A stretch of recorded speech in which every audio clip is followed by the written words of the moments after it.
o 90% seguro. Entonces, de acá, por ejemplo, lo que es sistema digestivo sería como más allá de cuando les pasé músculo esquelético, les pasé solamente prácticamente del casco para abajo patología. Porque si no, nos extendíamos ahí por los sin fines de los tiempos. Los libros de claudicaciones de Quino, de Cojera, son también así un montón, con mucha información. Lo que son de aparato digestivo, igual.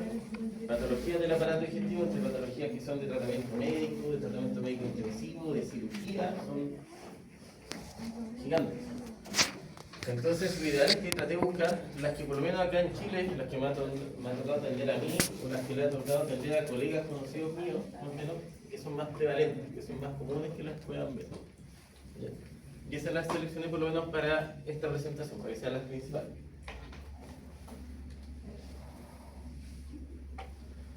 Uno, esto yo creo que en la sección pasada las voy a separar esta diapositiva cuando se la suba porque se generó como confusión. Porque en realidad yo hablo de dilatación aguda e impactación aguda como diferentes patologías. No es lo mismo. Una dilatación es un aumento de volumen por gas, por ejemplo, como si fuera un timpanismo en vaca, en este caso es un timpanismo de estómago en caballo, asociado a un alimento, por ejemplo, que tenga una alta cantidad de fermentación, que le den como de 4 kilos de avena al caballo, genera mucha fermentación y se le infla directamente lleno de gas el estómago. Y la impactación como tal, en realidad es, por lo general, por paja o por un alimento muy seco, que genera como un tapón directamente duro en el estómago. Entonces son diferentes patologías. ¿Genera qué cosa? Tienen diferentes biologías. ¿Profe? Ah, ¿Genera qué cosa? como un tapón se podría decir, como una constipación. Entonces, parece dilatación aguda e impactación son diferentes. Yo le voy dando la diferencia. Por ejemplo, sobrecarga o impactación de alimentos secos está asociado a impactación. Y exceso de carbohidratos o avena va asociado a dilatación.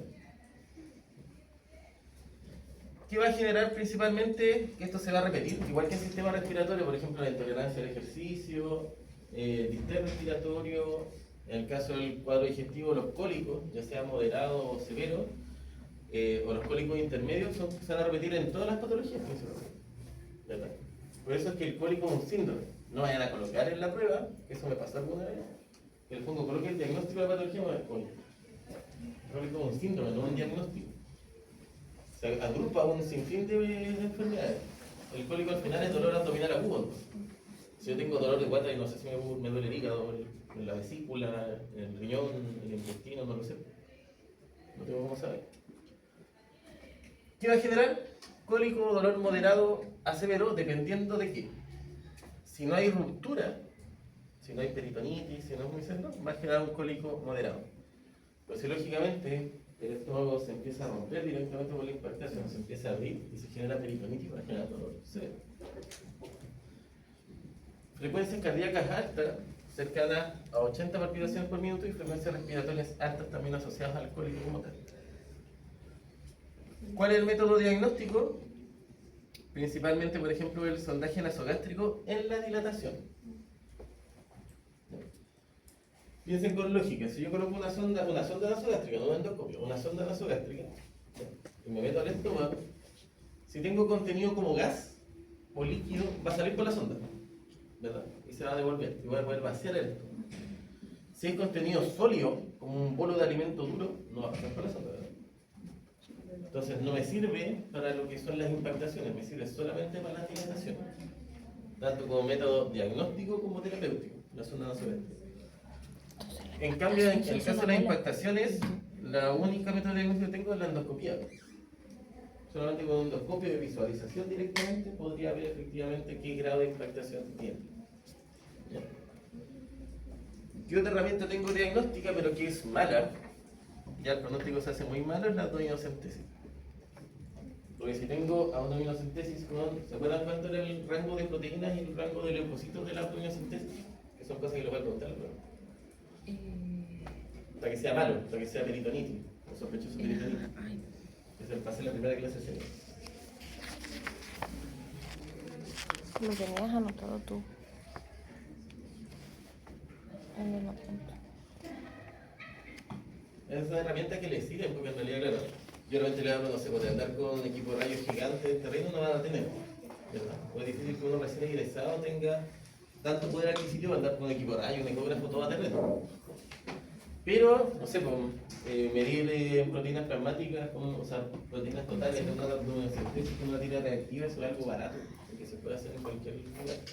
Igual que tener tiras de lactato o cosas por el estilo, no involucra mayor costo. Entonces, estas son herramientas súper útiles. Era entre 2,5 gramos más que para arriba, ya era signo de las proteínas totales, ¿verdad? Y de leucocitos, mayor a 10.000 más o menos. Entre 5.000 y 10.000 de los rangos más o menos normales, mayor a 10.000 ya es leucocitosis, o aumento demasiado de muchos polimorfos nucleados en el líquido abdominal. Eso sí, acuérdense que si sale eso positivo o sospechoso peritonitis, ya el pronóstico es malo, ¿verdad? ¿Sí? No es un animal que ustedes tienen que soltarlo y mandarlo a pabellón. Si el doctor por ese motivo no lo quiere mandar a pabellón, deberían ver la posibilidad de la eutanasia, porque en realidad ya es un animal que va a estar con ruptura intestinal, entonces va a estar puro sufriendo si no se opera. Tratamiento: sondaje nasogástrico solamente en la dilatación, y en el caso de la impactación, en realidad principalmente es quirúrgica. Va a depender un poco del grado de impactación, porque no sé si ustedes vieron endoscopía o vieron las charlas de endoscopía que hicieron el año pasado, en la U. Que es del colega de Animales Vita, creo que está en la Florida. Él es endoscopista y es súper bueno. Entonces, por lo general, ha bajado la tasa de operaciones que se hacían por cuerpos extraños en estómago acá en perros y en gatos, resolucionándolos con endoscopía. Pero tienen que ser cuerpos extraños de calibre pequeño, los que puedan pasar, cuando yo los agarro con el endoscopio con la pinza, puedan pasar por el esófago de vuelta. Se hace un hueso directamente en un perro, o un animal, un caballo que tiene todo el estómago lleno de como un bolo alimenticio duro, no va a salir por el endoscopio. Y si lo trata de hacer a la fuerza, va a romper parte del esófago. Es solamente por diámetro o tamaño. ¿Ya?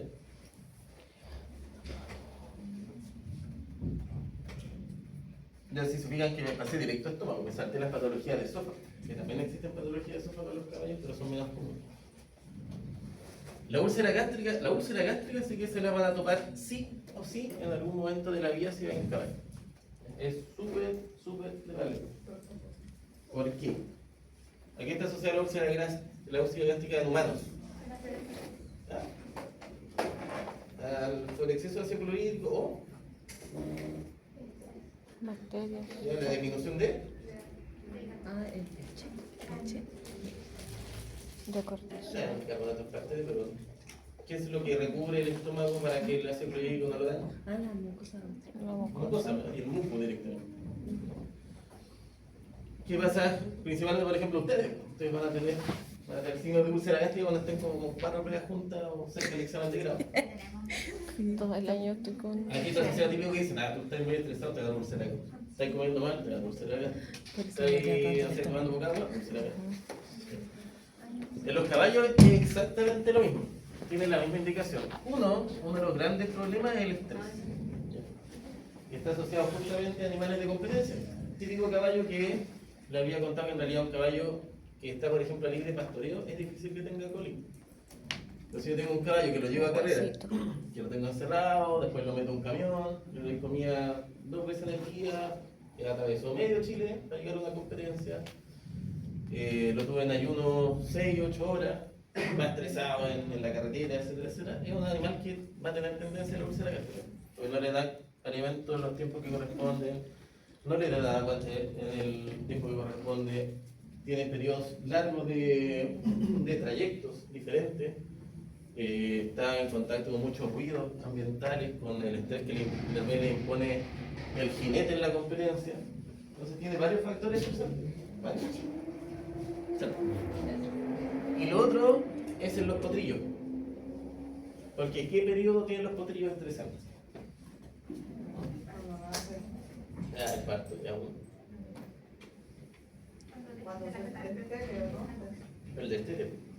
El destete es un periodo como súper estresante en un potrillo. Entonces, por lo general, ahí los potrillos, para que no se queden solamente que es una etiología de estrés de animales grandes o de competencia, ¿no? Los potrillos igual se pueden asociar al de estos animales.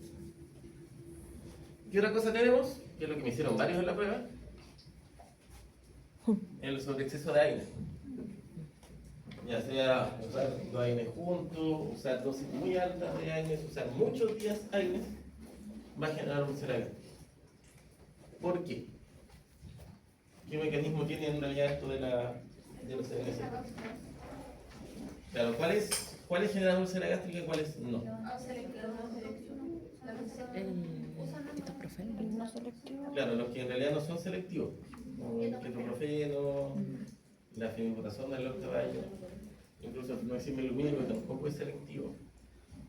Y por lo general, no sé, pues el meloxicam, el filocoxib, todos los que son de última generación, que casi todos son COX selectivos, COX-2, tienen mucha menos propensidad a generar úlcera gástrica porque no inhiben la vía de generación de prostaglandina, que es la que genera la prostaglandina E2, que es la que genera el muco en el estómago.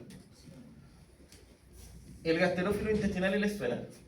¿De infecciosa o de algún...?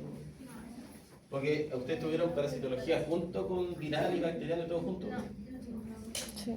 No, por eso, ¿no tuvieron todo junto? Sí. ¿No tuvieron como un ramo de virología o de parasitología? No.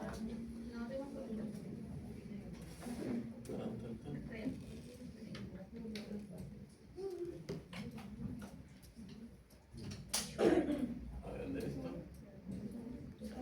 Tengo mi lista que imagino muy chido.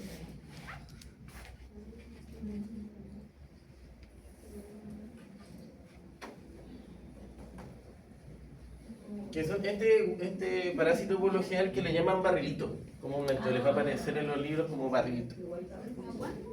Barrilito. Porque alguien me dijo que parecía poroto. Según yo le pongo como que parece como un ñoqui.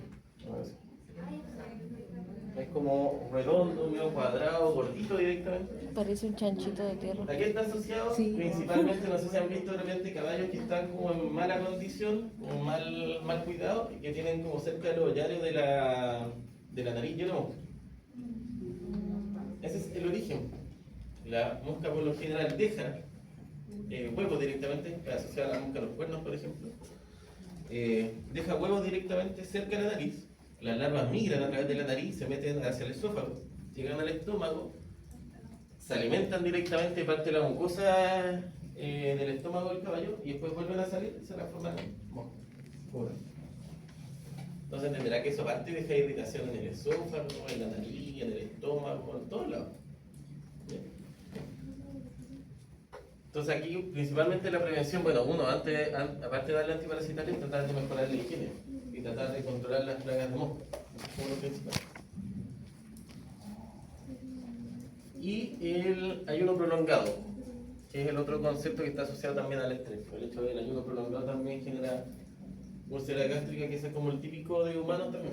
No hace mucho ayuno, no comís como corresponde, la úlcera gástrica es verdad. La gente que ayuna mucho por lo general, y que por ejemplo está puro café, pura bebida, para rellenar la guata, podría decir, les da úlcera gástrica, normalmente. ¿Qué síntomas tiene? Normalmente cuando es muy leve son asintomáticos. Entonces uno podría hacer incluso exámenes preventivos como para tratar de diagnosticar úlcera gástrica en el caso de los caballos que han asociado a mucho estrés. Lo más normal, y que por lo menos son tips que les va a servir para los casos clínicos, porque eso sí tiene por lo menos síntomas que son muy característicos de la úlcera gástrica, a diferencia de todos los otros alcohólicos que hay. Uno que genera dolor moderado recurrente postpandrial. Ese es como el tipo. Por lo general los animales que tienen estos cólicos asociados a úlcera siempre tienen los cólicos después de comer. La mayoría de las veces lo tienen después de comer.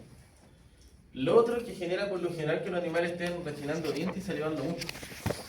Pronto, como de esta acidez constante, el hecho de la úlcera gástrica genera que saliven más de repente, constantemente.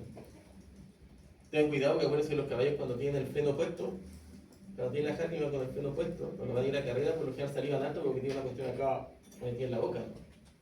Tiene que ser asociado a animales en reposo, que estén ahí en pesebre. anorexia y baja condición corporal en caso que sean como más crónicos.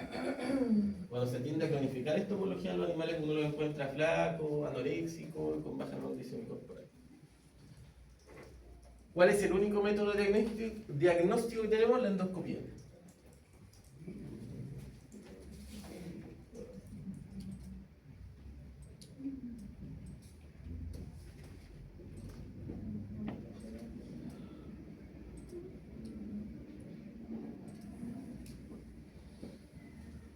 Qué importante es la endoscopia. Cuando yo hago una endoscopia de estómago, igual que para respiratorio, le voy a subir una guía de imagen para que tengan más imágenes para visualizar, para que amplíen un poco su imaginación imagenológica.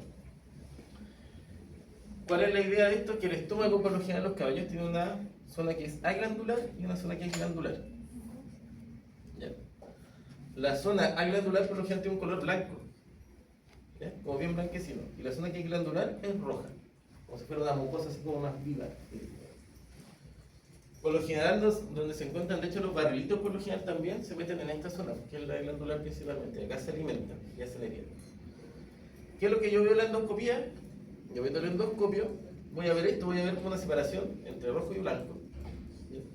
Y las úlceras principalmente las voy a encontrar acá, porque esta parte que debería ser blanca, homogénea, va a tener puros circulitos rojos, úlcera roja. Igual como si fuera una úlcera en la piel, ¿verdad? Si yo tengo una úlcera en la piel deja de ser blanca y tengo como un hoyito con sangre dentro, ¿verdad? Eso como tal es una úlcera, ¿verdad? Es una pérdida de como todo el epitelio que recubre directamente esa mucosa y se expone directamente vaso sanguíneo, queda abierto como tal. El 80% por lo general de todo ese tejido es donde principalmente se generan las úlceras grandes, donde principalmente la van a encontrar. Pero ¿y eso debido a qué? ¿Qué cosa? ¿Por qué tiene más recurrencia de úlceras? ¿Por qué? ¿Por qué pensarían ustedes?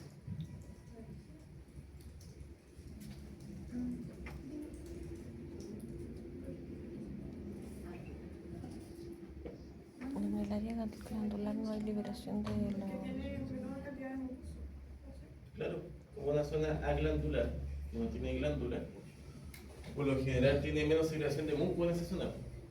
Casi nada, muy poquito. Tiene menos recubrimiento. Entonces, por lo general es donde más tiene propensidad a generar úlceras. Donde hay ¿Dónde menos se protección. liberaría el ácido clorhídrico? ¿En la aglandular o en la glandular? Yo creo que la... En la glandular, ¿no? Y de tratamientos. Voy a agregar ahí para que no se enreden, porque a lo mejor la dosis no se la saben ustedes. Yo doy por hecho que saben las dosis, no es más difícil. ¿Qué medicamentos tengo para tratar úlceras en perros? Ya, ranitidina, ¿eh? Cimetidina. ¿Qué son esos medicamentos?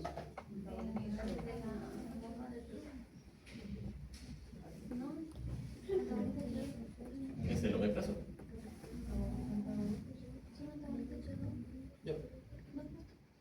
Un inhibidor de bomba de protones es el omeprazol. Con diferentes efectos, siempre la misma función parecida, de ayudar con el tema de la úlcera, pero en diferentes funciones. Uno es un antagonista H2 como antihistamínico, directamente, y el otro es un inhibidor de la bomba de protones, que inhibe que se genere más ácido clorhídrico, ¿verdad? ¿Qué otro más?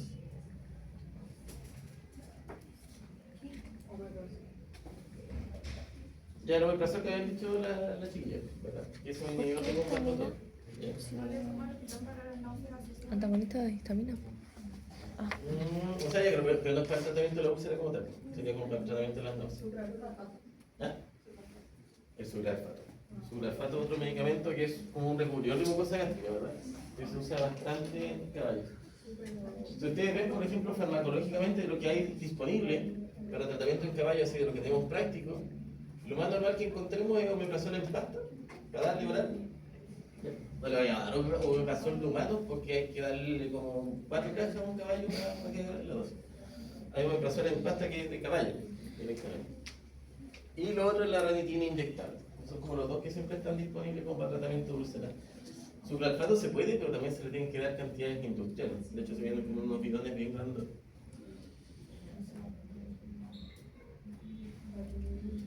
¿Qué otras patologías tenemos asociadas? Porque estamos en gastrointestinal, eso también nos asocia problema hepático, ¿verdad?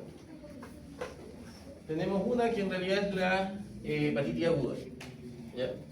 La hepatitis aguda, aquí está asociada principalmente, uno, a las micotoxinas, asociadas por ejemplo al consumo de silo de mezclado de alfalfa, con trébol o con avena, que esté mal mantenido. Si no está en un lugar adecuado, que esté expuesto a mucha humedad, demasiada humedad, y que se tienda a contaminar. ¿Ya? Por eso es importante también estas cosas, de repente que uno en alimentación, por ejemplo, no pasa el tema de la contaminación, o creo que en inocuidad. ¿En qué parte más le hablan de las micotoxinas? En inocuidad alimentaria, ¿no? Porque uno de repente, como siempre, la micotoxina uno las olvida, las tira así, no me interesa. Y en realidad tienen importancia en este tipo de casos, de la mala mantención de los alimentos. Y en el caso de salud pública, principalmente, no se acuerdan que por lo menos 2 veces al año aparecen las noticias que el merquén en polvo, o que el ajo en polvo, que vienen estos sachets vienen contaminados con micotoxina. Porque están mal almacenados, ¿no? Y son súper dañinas, si se produce es súper dañino. En ese caso, por lo general, por ejemplo, el consumo de maíz mal almacenado, con Penicillium rubero, es uno de los principales casos como de micotoxina que se dan en caballo. ¿Se acuerdan que en respiratorio vimos otro agente fúngico que era el Aspergillus? ¿Verdad? ¿Cuál otro? Está el Bacillus piriforme en potrillos, que es la enfermedad de Tyson, que es una enfermedad bacteriana también que genera cuadros severos hepáticos, pero en potrillos chicos principalmente. Y las plantas tóxicas. Las plantas tóxicas, por lo general, los alcaloides, está la crotalaria, el senecio, el parque y la cicuta, como principales exponentes, pero hay muchos. No sé si alcanzaron a ver plantas tóxicas. ¿Ustedes alcanzaron a ver toxicología? No. No, se lo saltaron. Y toxicología como tal de clínica menor, no sé, como intoxicación por fosforado, intoxicación por pesticida. ¿Eso lo pasaron en?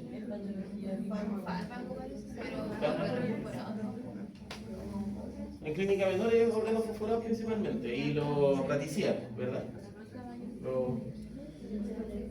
Esto, por ejemplo, podría ser una buena temática de seminario, al que le guste en realidad como tomar algunas 3 tipos de plantas más comunes que generen como intoxicación en vaca y en caballo.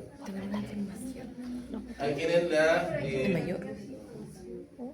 Sí, pues yo también. ¿Cuáles acá, por ejemplo, los caballos son más comunes? El Lo parqui, de la madera, el parqui lo de donde los hay parqui cercos. principalmente. Los Los caballos y los bovinos por lo general no son tontitos, o sea, ellos más o menos, excepto los que son chiquititos, los potrillos y los terneros chicos son súper peligrosos porque comen de todo.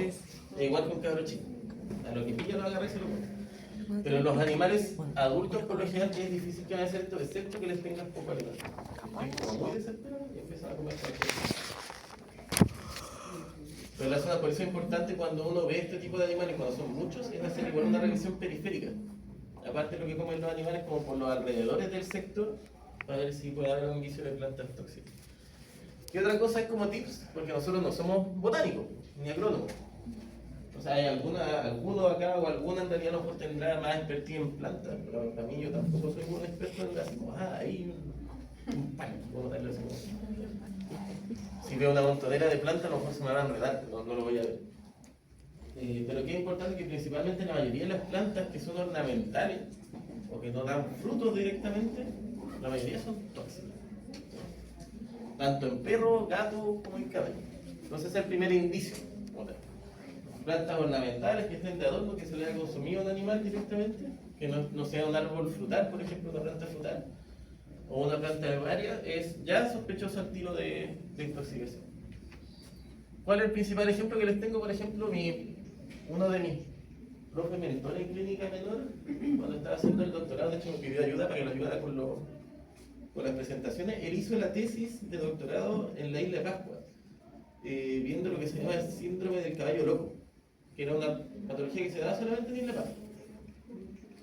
Entonces no sabían por qué se daba y empezaron a darse cuenta que todos los animales que estaban asociados a esto tenían signos neurológicos, signos hepáticos y signos de anorexia. Había una planta que era un tipo de crotalaria directamente, que era endémica de allá de Isla Pascua, que generaba la sintomatología. Pero no es lo mismo que el más seco. No, no es lo mismo que el marzo. Que también es por planta. También es por... O sea, se supone. Sí. Está asociado más que todo al cenecio, normalmente. No, este era propio de ahí de Isla Pascua. Era una planta, no me acuerdo, es del género de las frutaleras, pero no me acuerdo el nombre. Y hacía el síndrome del caballo loco. Entonces ahí se dieron cuenta más que todo de la etiología, más que todo haciendo exámenes de sangre, haciendo necropsia y viendo el contenido gástrico que tenían los animales como para ver efectivamente qué es lo que es. Síntomas principalmente, como son fallas hepáticas, así nos iba a generar ictericia. ¿Pero qué diferencial tengo de ictericia? ¿Qué cosa? Hemólisis. Hemólisis, ¿verdad? ¿Qué tendría que hacer para diferenciar entre una ictericia hepática o una ictericia por hemólisis? Claro. ¿Y cuál es de cuál? La indirecta sería de hemólisis. Hemólisis, claro. La bilirrubina indirecta es de hemólisis, ¿verdad? Y la bilirrubina directa es de falla hepática. Es un tip súper importante para los que les guste clínica, pero también, pero clínica. Pero por lo general nos piden eso en los exámenes y es que no saben diferenciar entre uno y otro, especialmente los gatos que llegan amarillos, para saber si está con lipidosis o está con hemólisis por micoplasma. Que son dos diferentes formas de tratamiento totalmente diferentes.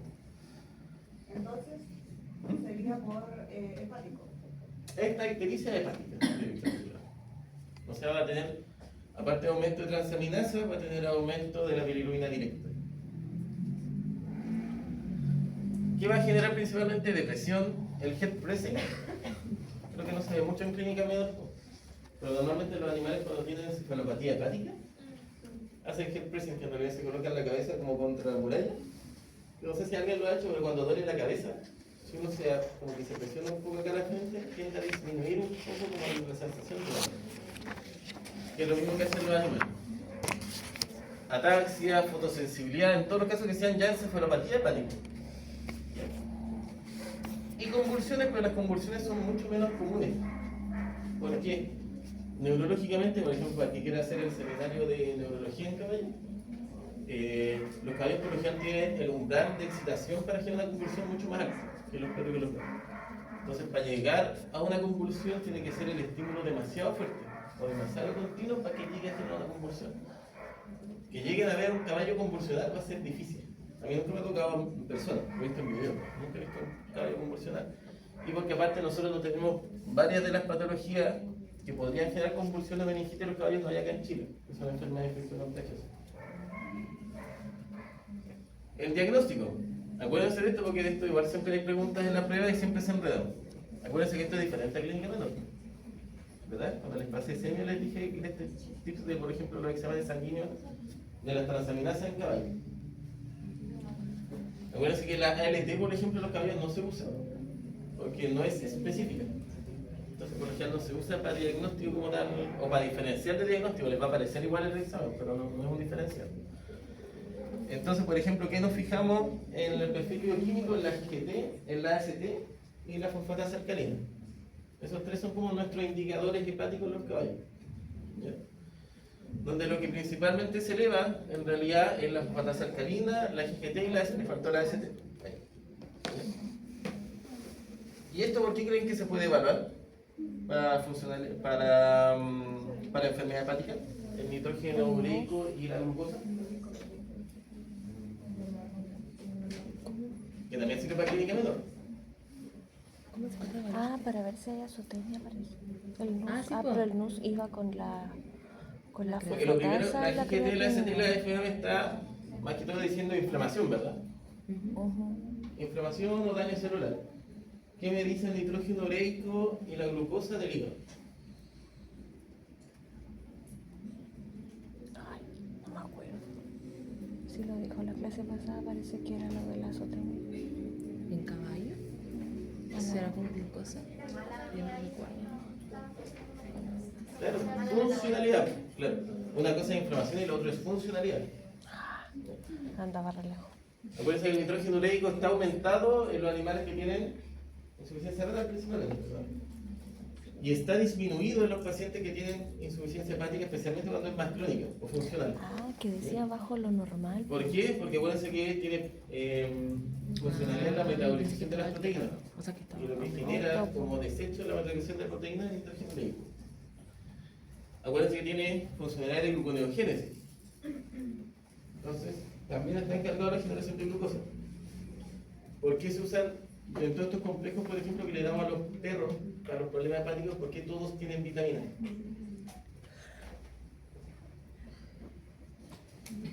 Porque también es una función del hígado, generar vitaminas. Entonces esto indica funcionalidad. Porque uno es solamente inflamación y lo otro es funcionalidad. Si pierde funcionalidad, estamos sonados. O sea, el animal está grave desde el punto de vista hepático. Si es solo inflamación, puede dar medicamentos y puede hacer el tratamiento. O sea que si estaba. Se supone que aquí está metida la albúmina, ¿verdad? Que también la segrega el Debería. cerebro. O sea, eso Entonces, tendría- tratamiento. ¿Cuáles son los tratamientos que debería utilizar? Fluidoterapia con dextrosa, porque normalmente estos animales están hipoglicémicos. Lactulosa a 200 ml. Se puede usar la neomicina, pero la neomicina, como tiene efecto antimicrobiano, la línea de los como primera línea de opción. Prefiero la lactulosa. ¿La lactulosa para qué? ¿Para qué en un animal que tiene, por ejemplo, encefalopatía hepática? ¿Por qué sería lactulosa?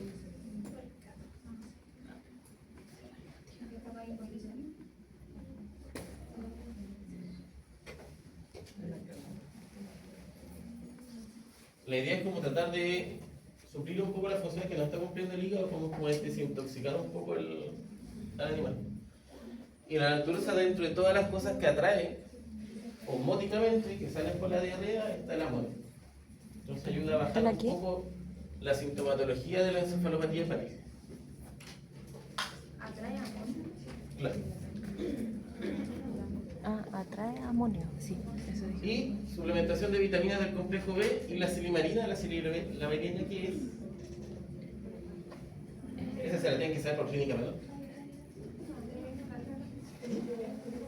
Aquí no sirve el carbón Claro, activado. ¿pero qué función tiene normalmente?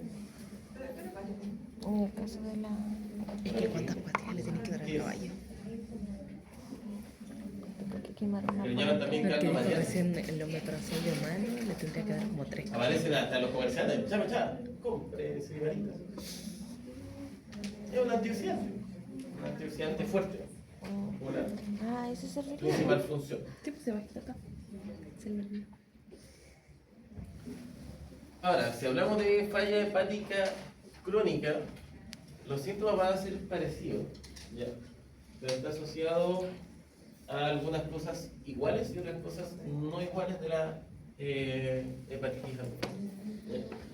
Uno también puede ser asociado a consumo de plantas, sí. ¿Qué va a diferenciar una de otra? Es que, por ejemplo, cuando tengo una hepatitis aguda por plantas, cuando el animal de una se come una montonera de plantas tóxicas.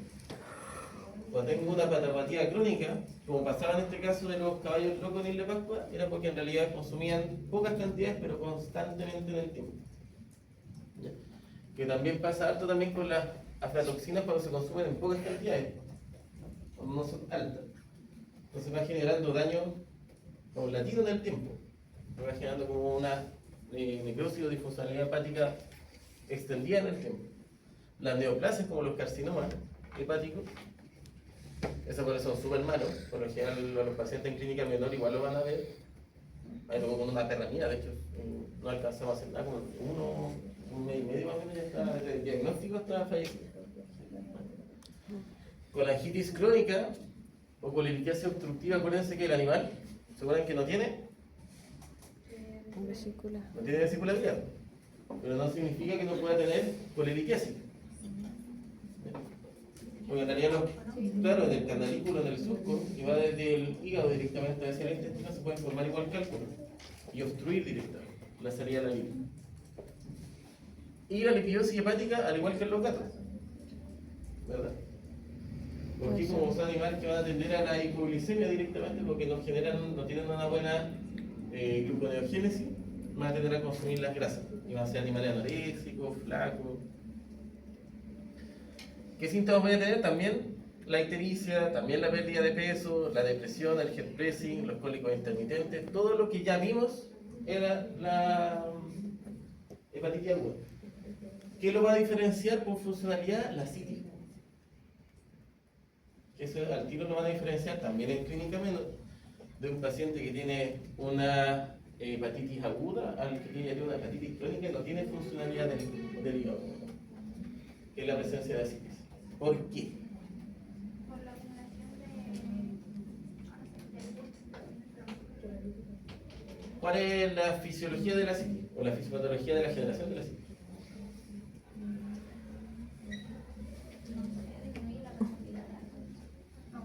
Ya, o sea, no aumenta la permeabilidad de los vasos sanguíneos periféricos.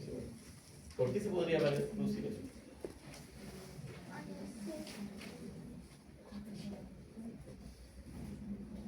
¿Por pérdida de presión? ¿Qué tipo de presión?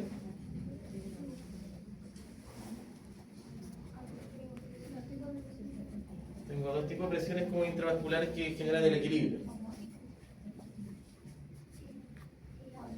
Oncótica. ¿Por qué? Porque por lo general estas patologías están asociadas a baja albúmina también. Como hay una baja en la generación de albúminas, tengo pocas proteínas que me mantengan la presión oncótica dentro de los vasos sanguíneos. Entonces ahí por lo general se me genera la asitis. Al tiro. ¿Y yo cómo sé que hay eso? Ese es el principal diferencial en síntomas, por lo menos, entre aguda y crónica. En el diagnóstico, principalmente, ¿cuál va a ser la diferenciación entre la aguda y la crónica? Más que todas las partes funcionales. Que es mucho más marcada en una hepatopatía crónica. Difícil que sea en una aguda. Ese es lo que sea fulminante. Pero normalmente está mucho más asociado la disfuncionalidad como tal a la hepatitis crónica. Pero el anterior también era bajo lo normal. Sí, solo que es menos común. Más o menos. Ah, ya. Porque la hepatitis puede ser, acuérdense que esto es biología, no es matemática, entonces puede ser una hepatitis aguda fulminante, una hepatitis aguda que se muere una semana, 2 semanas. Va a depender también de cuánto consumió de planta tóxica, de varias cosas. Pero es mucho más común que se dé en una hepatitis crónica, más que en una aguda.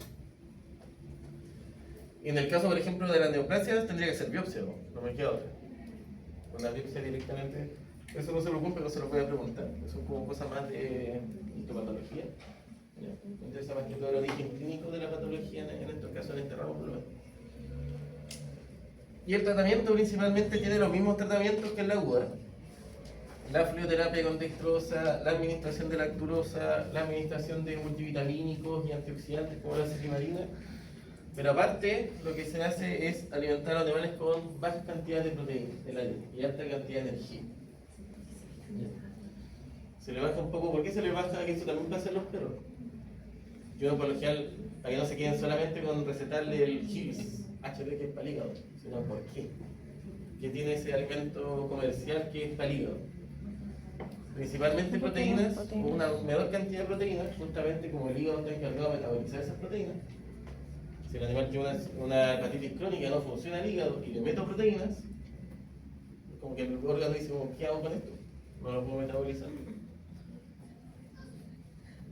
Entonces, más que todo, bajarle la carga de funcionalidad al hígado y darle más energía, como necesita glucosa, porque no genera gluconeogénesis, darle más energía.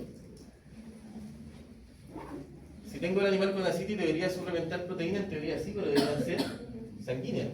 Albúmina, plasma, cosas por el estilo, pero no algo que tenga que sintetizar el hígado.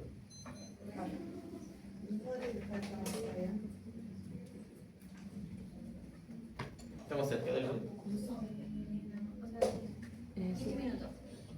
Ya no, con la angitis no, termino acá y hacemos break y después empiezo la intestino. La colangiopatitis o colelitiasis. Ya, la colangiopatitis, acuérdense que es una inflamación de los canalículos, ¿verdad? Y la colelitiasis es la obstrucción de los canalículos por reales cálculos de virus. Principalmente aquí está asociado a la presencia de colelitos, que son cálculos. Ah, no desde el principio. No, yo decía que tenemos colangiopatitis, que es una inflamación directamente del hígado y de los canalículos del conducto DODI, que se llama aquel que transfiere directamente del hígado al intestino la bilis. Y la colelitiasis, que está asociada a los colelitos, porque en realidad son cálculos que obstruyen el canal. Esas dos patologías por lo general están asociadas, por ejemplo, harto a las que son las bacteremias ascendentes. ¿Se acuerdan por casualidad del SIBO en perros? De un síndrome gastrointestinal que se llama la sigla de SIBO. Claro, sobre crecimiento bacteriano, ¿verdad? Asociado a cambios de alimentos, mal uso de antibióticos, a baja inmunitaria, varias cosas. Los perros, por ejemplo, con parvo de harto ahí estado SIBO directamente asociado directamente también a la patología. Cuando hay, por ejemplo, mal uso de antibióticos, es común que se den los SIBO. Cuando se dan SIBO hay sobrecrecimiento de bacterias que no son propias del intestino, que son agentes oportunistas y que generan en realidad el ascenso de estas bacterias hacia el hígado. Y ahí genera problemas tanto de colangiohepatitis como de colelitis. ¿Qué voy a tener acá? Síntomas, ictericia, pérdida de peso, cólico intermitente, que en realidad no me va a permitir diferenciar entre uno y otro. ¿Le va a pasar lo mismo en clínica menor? En clínica menor, así uno va a ver un gato, tiene cálculo en la vesícula. Solamente por exámenes o por ecografía. Te va a dar síntomas que pueden ser hepáticos, hemolíticos o incluso cólicos, cuando por ejemplo no son tan severos. Lo único que uno llega a los pacientes a la clínica es simplemente por cólico, malestar abdominal, dolor abdominal o anorexia, nada más. Son súper específicos, el caballo igual, es súper específico como tal. Entonces, ¿cuál es la única manera que yo tengo de diagnosticar en realidad? Por el perfil bioquímico que se parte. Con una ecografía se puede, pero parece que es más difícil. Los transductores normalmente de no sé, de 3 a 6 MHz, que son los típicos ecógrafos que nosotros usamos, tiene una penetración como de esto de tejido. No mucho más. Entonces, si yo le coloco el transductor, voy a ver el hígado del caballo. Si se lo coloco cerca del aparato sifoide o detrás del hígado, voy a ver el hígado, pero no voy a poder ver los canalículos. Difícil que alcance a ver los canalículos. En un perro chico a lo mejor es más fácil, en este caso es más difícil. Entonces me amparo más que todo los exámenes de sangre. ¿Y cuál es el principal? Que igual que en los perros. ¿Cuál es el principal transaminasa elevada en la colangitis o colangiopatitis?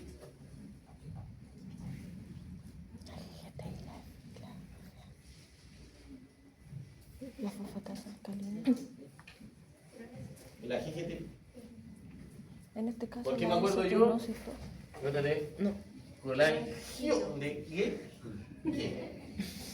Colangiopatitis. Qué buena forma de relacionar. Esa patología es típica de los perros, lógicamente de la vesícula, no los caballos. Pero en los caballos está asociada también a obstrucciones del canal biliar. ¿El aumento de la GGT? Sí. Ay. La biopsia también es método diagnóstico principalmente, pero esto ya es como de necropsia, en el caso de la colangitis severa. Acá por lo general el tratamiento es lo mismo. Alimentaciones bajas en proteínas, suero dextrosa, suplementaciones con vitaminas, y lo que sí se hace normalmente aparte es dar antibióticos. Como principalmente están asociados a los SIBO, por lo general se da una terapéutica con antibióticos para bajar la proliferación bacteriana en la zona más proximal del intestino, que es la zona donde cae el canalículo directamente transportando la bilis.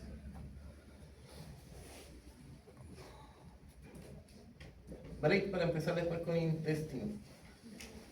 ¿Qué les